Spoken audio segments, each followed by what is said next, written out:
moment manifester quelles sont les intentions qui ont été affirmées. À l'issue de tout cela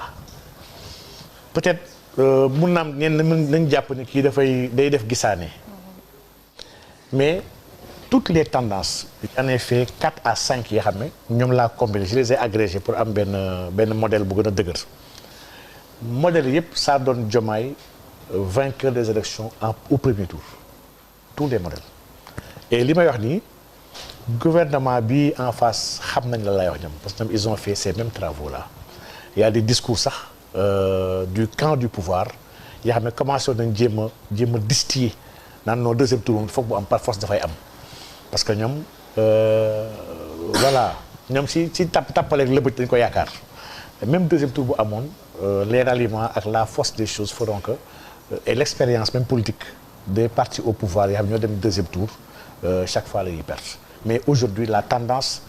Bassirou Diomaye est entre 55 et 63% au premier tour le candidat Amadou Ba est entre 22 et 30% au premier tour donc on a les tendances de chaque candidat on a les candidats de waa 1% il y en a 11 candidats yoo xam ne ñëpp 1% 5% nar a séddoo waa 0, et quelque la donc mais Bassirou Diomaye premier tour nar a gagné et soo xoolee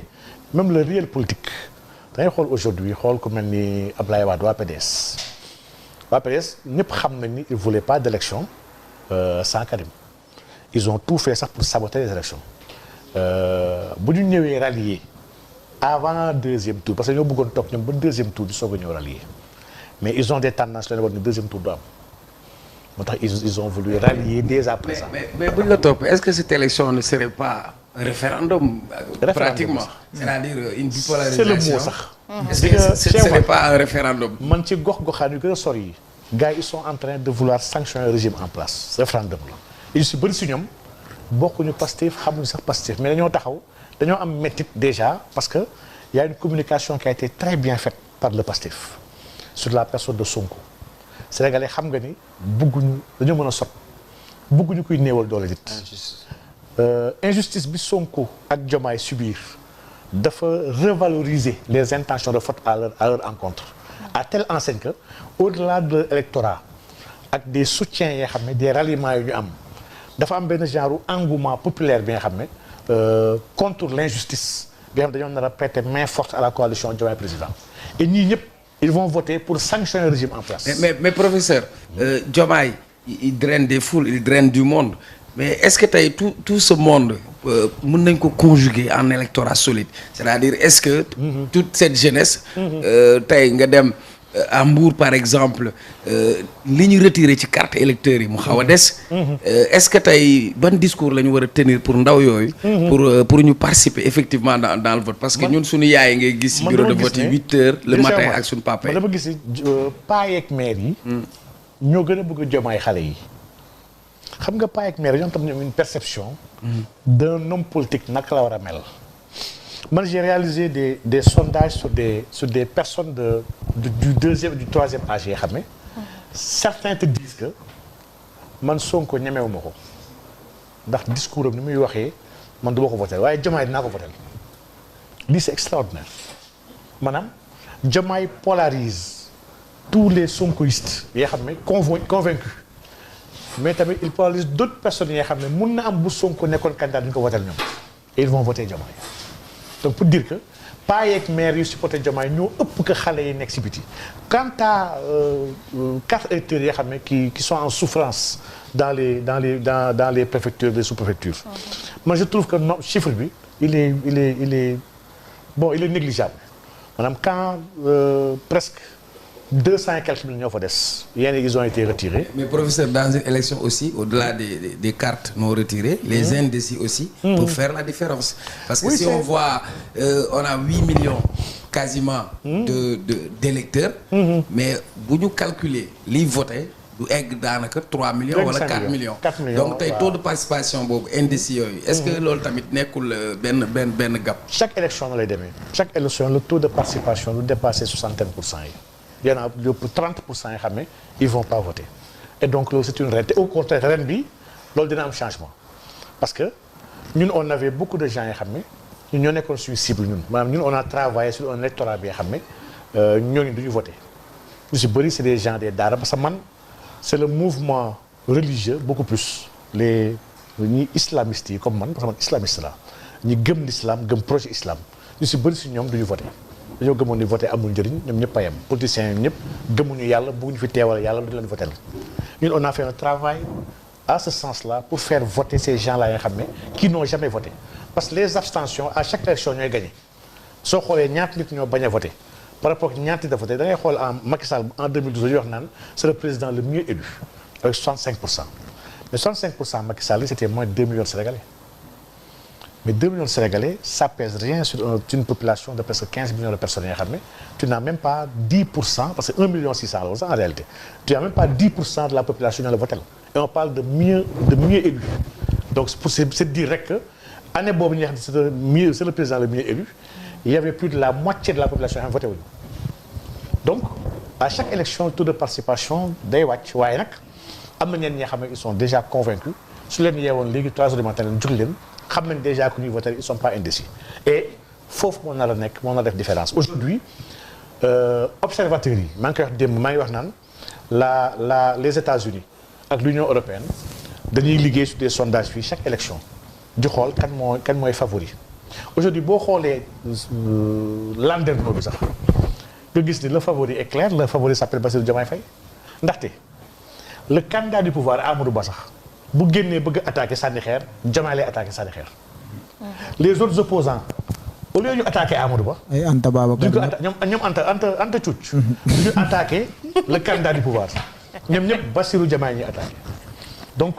c'est clair le jeu est clair hein Bassirou Diomaye est le favori de cette élection là et inchallah yàlla bi xam mooy joxe ndam ñu koy ñaan yàlla jox ndam dès le premier tour comme ça waa jooju nekk palais bañ a xool nu mu naxasaalee après le 2 avril parce que vraiment dafa war a dem donc premier tour bi mooy rek leen demoon une bonne fois pour toutes mu demaale ak moom comme ça du violer encore du def une dernière violation de la loi pour ñu jeexal foofu Belia pour mu jeexal foofu Bougane noo gisee position wam bi mu génnee tey nga xam ne demul fenn moom dafa taxaw rek Bougane day tappale kese loolu y a pas un autre mot pour le dire Bougane tappalekat la fa am wax yoo xam ne soo ko waxee da ngay tappale ak di woote deuxième tour quand tu dis que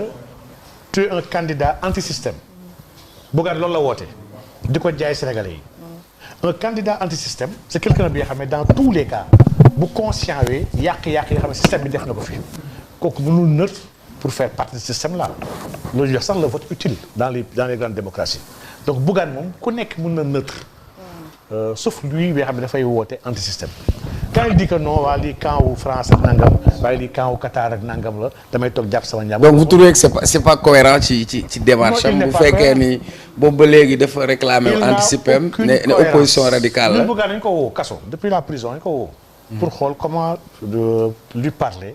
ñun dañoo woo presque ñu bëri ñoom Bougane ñoom docteur Babacar Diop ñoom Aminata Assome Diatta ñu dañoo toogoon kaso am suñu temps yor suñu téléphone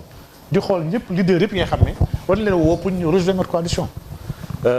Bougane bañ ko wooyee dafa dal suñu xel dañu vraiment yéen toog leen xaaral ma rek man dinaa def conférence de presse semaine bi et su ma waxee pare di ngeen kontaan c'est ce que Bougane nous a dit donc Bougane bu ñu demee ba commencé wax ay commission parlementaire affaire bi mu bàyyi conférence de presse am laa ne sa waay c'est quelqu'un d'imbu de sa personne boppam kese ko ñor dëkk bi ñoru ko malheureusement c'est triste de le dire mais c'est ainsi donc dëkk dañu toll fee xam ne nag jaay mbokk jàpp ni yaa gën a yeewu du yàqal kenn sa bopp ngay yàqal donc Bougane a fait un très mauvais choix bi nga xam ne malheureusement dina ko topp lu des ci carrière am yéenewu ma ko woon nag cette voie là dama jàppoon ni il doit être un acteur du changement parce que qu'on le veuille ou pas am na rôle bëri bi nga xam ne joué na ko ci xeex régime bi nga xam ne moo fi nekk ak tooñ bi fi nekk loolu c'est un fait bi nga xam ne kenn mënu ko weddil mais nag nit ki il faut être cohérent du début à la fin Bougane a manqué de cohérence à la fin de la lutte et lii wax dëgg yàlla daf koy dugal ci groupe bu tappalekat yi kese donc man vraiment lecture boobu laa ci am man nag ñun dañoo gëm nag ni dañu taxawal brigade anti tappale ndax dëgg fi bëri tappalekat ñi ko ñàkkoon wóolu bare na de waaw ñu bëri yàgg nañu wax ni depuis le début ñu ñuy àq depuis le début gars yi dañu sawaay xamu leen ko de sawaay il roule avec le pouvoir ñuy bañ di ko weddi nit ñi ñu ko doon wax naan non mais ni mu demee nii képp ku jéem a abstenir ci opposition bi en fait tu travailles pour le camp du pouvoir sans oser l'assumer ndax am na ñi nga xam ne ñun yëg nañ ñenn ñi nga xam ne dañ leen woon leen dem leen ngeen jàppale Amadou Ba. ñi ñu wokk bopp ne président ne ko ñun li ñuy wax ci yow ak ci régime bi yëpp. bu ñu génnee ne Amadou Ba la ñuy rey si dëkk bi ñun daa ko bàyyi ñu nër te toog jàpp suñu ñàmbur. on a eu écho de ces gens là. donc kon te dëkk bi moo tax mooy dëkk bi daa neex. ndax dëkk bi lu fi waay def mu feeñ dëkk bi dafa ndaw. dafa xat trop. nit ñi dañoo dugg seen néeg tëdd sàng waaye kenn nelawul. dëgg la waaw kenn nelawul. ñëpp mbokk yàlla na yàlla defal sutura. amiin amiin yàlla may ñu cohérence ak njub ak dëggu. professeur incha allah dernière question rek ma tëj. waaw incha allah ñi naan sa candidat Bassirou Diomaye Faye bi mu génnee ba di campagne bi ni mu koy déroulé yëpp ay erreur de communication rek lay wax looy wax ñooñu. waaw dama leen mettre au défi de me donner une seule erreur de communication que Diomaye a fait. Diomaye a une communication extraordinaire man au contraire je suis toute sa communication chaque jour que jëfee nag man bokk maa comme caravane dama décidé jël sama caravane bopp pour bañ a ànd ak ñoom parce que ma gëm ni on n'a pas besoin de tous nous regrouper di àndandoo il y a des coins et recoins yoo xam ne dañu fa war a dem te ñoom malheureusement le temps les permet pas ñu dem fa ma décidé man foofu laa leen demal pour jéem a liggéeyal coalition bi mais chaque jour dinaa jël sama machine xool étape bu nekk Diomaye lan la fa wax comment il s'est comporté et ban discours la joxe damay discours Diomaye mooy discours bu gën a rassurant ci campagne bi c'est un discours bi nga xam ne sincère ndax Diomaye jéemul sol masque di jéem a nguus Sénégal leen jéem a nax il est lui-même man transparence boobu ak sincérité dafa ma neex ci moom secondo il dit les problèmes de ce pays il le dit sans prendre de gants dafa ne lii mooy problème bi leen ciy def. salaamaaleykum àdduna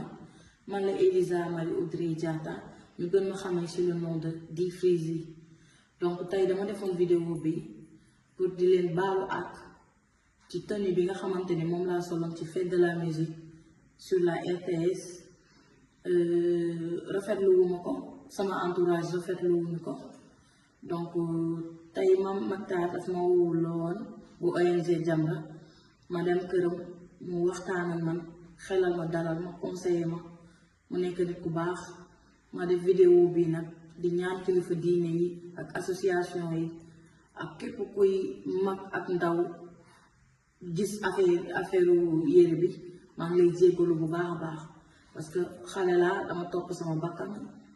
ne maa ngi ci sama nekkoon ci sama muut foog ni loolu la donc maa ngi leen di jéggalu bu baax j'ai même pas les mots parce que sama xol fees na parce que ku nekk woon na ma wax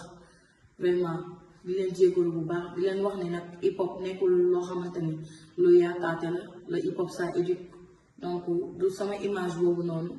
mooy wane image bu bon wala di yàq hip hop le hip hop ça éduque di leen promettre ni loolu dootul amati te à partir d'aujourd'hui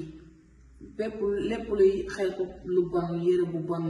wala bu xamante ni kilifa yi rafetlu wuñu ko man maa ko xotti tey jii nii di leen wax ni fii la lépp yam ñu ñaanal ma parce que xel matul te xale laa dama topp sama bakkan nekk foog ni lim si li ma nekk loolu mooy dox donc maa ngi leen di jéggalu Chayenne di jéggalu directeur RTS parce que image bi foofu ñaawal naa ko saltal naa ko te dégg nañ lu nekk surtout Chayenne maa ngi leen di jéggalu bu baax donc le hip hop xam ça éduque nekkul loo xamante day yàqe à partir d'aujourd'hui di ngeen gis beneen Di Freezy di leen wax ngeen ñaanal ma man seen doom seen xarit merci beaucoup